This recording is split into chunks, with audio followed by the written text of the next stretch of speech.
I'm the keeper of the garden now. And this whole garden was just lawn. It was all the perfect green, unsustainable lawn. It was a year ago when my mother passed away.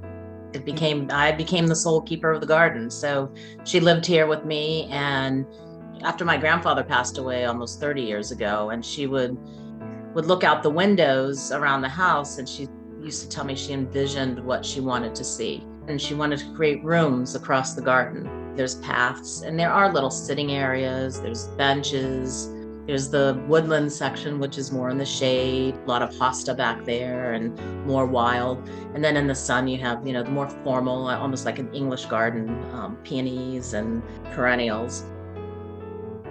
After my mom passed away last spring, I ended up being responsible suddenly. And Eversource had cut trees down a few years back.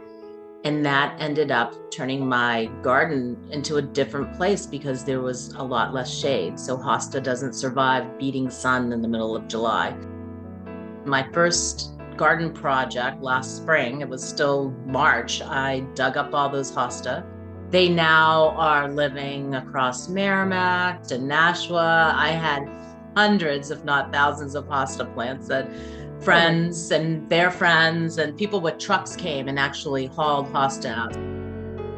So now my garden is in other places right now. I call that the Sisterhood of the Traveling Plants.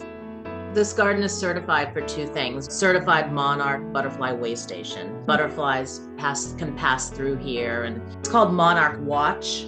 One of the big things is milkweed is the only plant that monarch butterflies will lay their eggs on. So I have milkweed naturally because, I live not far from the Nashua River. So just that blows and it's carried here by the birds. I used to be bad. I would pull it up because it was a weed. I do control it now because it grows not just by the seed heads, but by under the ground. I pull out some of it, but not all of it. I leave enough. One day I had at least a dozen monarch butterflies fluttering around the garden. And so they love the zinnias. They love the flowers from the sedum. They like the sunflowers. I learned that a group of butterflies is called a kaleidoscope of butterflies. I thought that was pretty amazing. Doing good things for the butterflies is also doing good things for the bees because the bees like a lot of the same flowers. I have creeping thyme. You literally hear the humming of the bees. It's pretty amazing. I never realized bees sleep in the flowers. Well, they're hard workers, right? They need to rest. The birds take care of the insects, so you don't have to spray your trees. You don't have to use insecticide. It becomes a whole big cycle. I do use vinegar. I have a mixture of vinegar and where I know it's okay if the soil's not going to be good under there, but the other certification is the National Wildlife Federation, and that is one where you have to make sure that you have shelter for wildlife, food for wildlife, water for wildlife. They're all tied to being good to the wildlife. A couple years ago, we would have a few deer come through, but not as many as now. And I stopped planting tulips in the fall and planted a lot of daffodils instead because daffodils are deer resistant. And it looks beautiful. I love all the yellow. I have 10,000 wine corks across my garden acting as mulch. And that was a collective effort over 20 years of people giving me wine corks. Cork is natural. It does break down, but very slowly. And it's a conversation piece. People can have a glass of wine on the patio and throw the cork into the garden and serving a purpose. A lot of plants have been planted in this garden in memory of people. The weeping cherries, they were planted for my grandmother and my cousin who passed away at a young age. People are concerned about the environment, but they still spray with different things, or they put a ton of fertilizer and water on lawns. Grass is one of the most expensive perennials. It's expensive for fertilizer and for water. And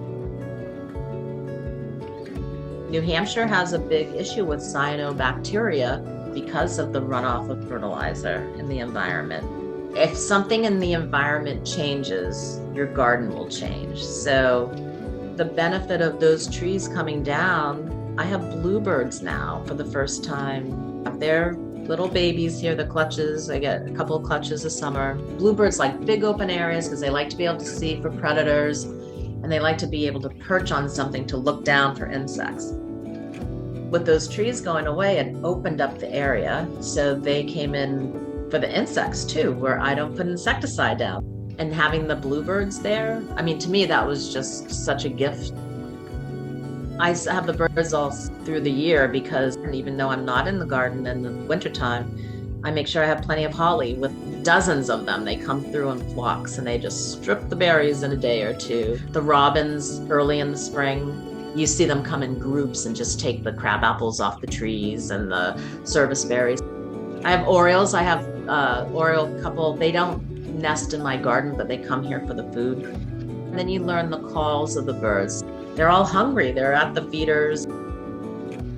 When you're in your garden and you pay attention and you listen, it might seem quiet, but you hear things. You hear the different bird calls. I hear the hummingbirds come by. I respond to all of my, little notes through Instagram and my blog. Reading and learning from other people. Almost every day, if I look up something in garden, I'm like, oh, I didn't know that.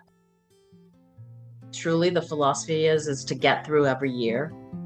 I don't know if there might be another drought or if we might have too much rain or... I've said for the last few years, and I'm sorry I didn't do it with my mom, because I learned about the real names for all the plants from her. She just was like a encyclopedia in her head of that. Emily Dickinson has that poem. The garden is my church. If you're nurturing that way, you're usually nurturing for other parts of your life, like with either your friendships or in your community being involved. And